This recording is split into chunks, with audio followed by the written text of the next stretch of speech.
Oh oh oh! Aujourd'hui, cher ami, je vais te conter une histoire qui va te glacer le sang. Démarrons tout de suite la cérémonie avec Entretien avec un vampire.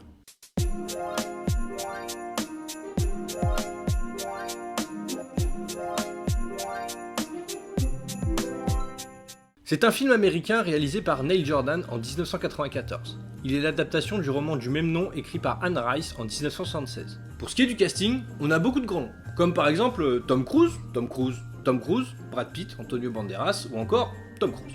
Alors, de quoi parle ce film ? Eh bien, cette histoire démarre pendant un entretien entre un journaliste et un homme.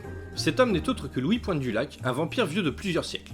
Pendant tout le film, il sera question de l'histoire de ce personnage et notamment de sa rencontre avec Lestat de Lincourt, le vampire qui l'a contaminé. On va suivre ce personnage qui va devoir s'adapter à une nouvelle vie et à ses nouveaux dons. Il va nous raconter tout au long du film son histoire à travers les siècles. C'est un récit que je trouve moi très intéressant, pour la simple et bonne raison qu'on a une multitude de personnages différents qui ont des moralités différentes et aussi des objectifs différents. Les deux personnages principaux ne vont pas vivre leur état de la même manière. Louis est un personnage plutôt curieux et veut en connaître plus sur son espèce. Il exprime également du dégoût sur la façon qu'ont les vampires de se nourrir. Lestat, quant à lui, profite de son état pour s'amuser et faire des victimes.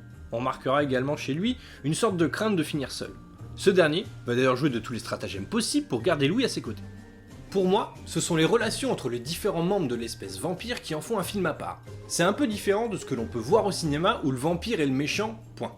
Le film va développer une certaine vision de la société vampire. Une sorte de monde de vie caché où il y a des règles à ne pas enfreindre, comme par exemple ne pas transformer d'enfants, ou encore une sorte de relation maître-élève entre le vampire créateur et le vampire créé. A noter que c'est la première apparition à l'écran de Kirsten Dunst, la future Mary Jane. C'est cette volonté de montrer quelque chose de différent que j'aime dans ce film, mais également tout le voyage de Louis à travers les siècles, le monde et toutes les rencontres qu'il va faire. Voilà, c'était la dernière goutte de ce calendrier. Sur ce, je te souhaite une très bonne journée et je te dis à bientôt sur la chaîne. Ho ho ho!